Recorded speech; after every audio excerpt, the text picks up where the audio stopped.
आज हम देखेंगे जावा का सिंटैक्स कि हम कैसे बनाते हैं। सिंटैक्स का मतलब होता है कि चीज़ों को हम किस तरह लिखते हैं, किस वे में लिखते हैं। ठीक है, तो सबसे पहले यहाँ पर हम लिखेंगे क्लास,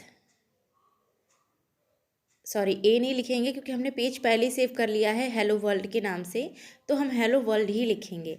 और जावा हमारा केस सेंसिटिव होता है, यानी कि जो आप कैपिटल में लिखना है वो कैपिटल में ही लिखें, जो स्मॉल में है वो स्मॉल में ही लिखें, वरना जावा नहीं समझेगा।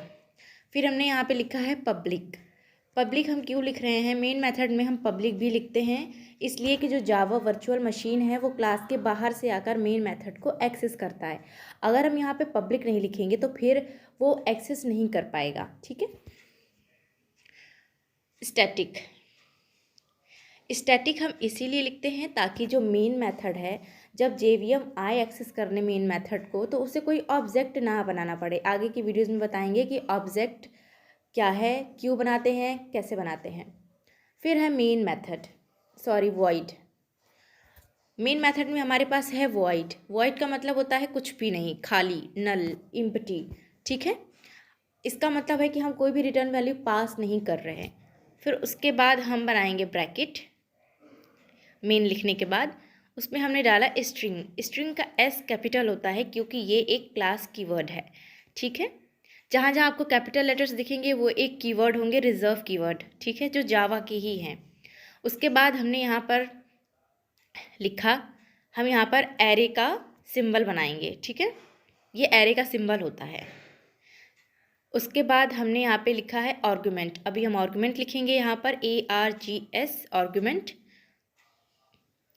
आर्गुमेंट का मतलब होता है कि अगर हमें कुछ भी पास करना हो अगर, तो हम कुछ भी पास कर सके, कुछ आर्गुमेंट्स दे सके। वो भी हम अगले की वीडियोज़ में बताएंगे, आगे की वीडियोज़ में कि आर्गुमेंट्स कैसे देते हैं।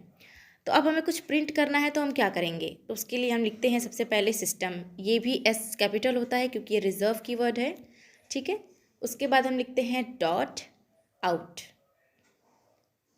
ठीक है, इसी तरीके से इसी वे में हम इसको प्रिंट करते हैं। फिर लिखेंगे डॉट प्रिंट एलन।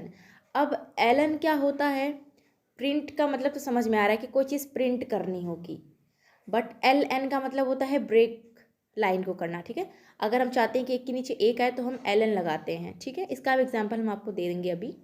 फिर डबल कोट के अंदर ही अगर हमें कोई भी चीज़ एज इट इज़ प्रिंट चाहिए तो हम वहाँ पर डबल कोट लगाते हैं। अब हम कुछ भी लिख लेंगे, जैसे हमने लिख लिया यहाँ पे हेलो वर्ल्ड। ठीक है, हेलो वर्ल्ड हमारा प्रिंट हो जाएगा अब। ठीक है, तो प्रिंट करा कर देखते हैं कि क्या आंसर आता है इसका। ठीक है,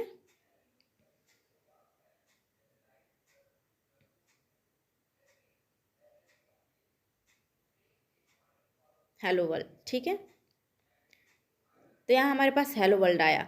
अब उसके बाद हम चाहते हैं कि हम कुछ और भी प्रिंट कराएं, जैसे system dot out dot print. अब हमने सिर्फ यहाँ पे प्रिंट लिखा है। अब हम भी यहाँ पे भी डबल कोट में हमें कुछ लिखना होगा तो हमने फिर से लिख दिया हेलो फ्रेंड्स। ठीक है, अब इसे हम प्रिंट करा कर देखेंगे कि फ़र्क क्या आता है। तो एक के नीचे एक आया। ठीक है, बट अगर हमने प्रिंट के बाद वो एलन हटा दिया तो फिर फ़र्क क्या आता है वो देखते हैं। ठीक है, अब एलन हमने हटा दिया। अब ये एक ही लाइन में सारा आएगा। ठीक है, हेलो वर्ल्ड, हेलो फ्रेंड्स, समझ ही में नहीं आएगा कौन सी लाइन कहाँ गई, किसकी है।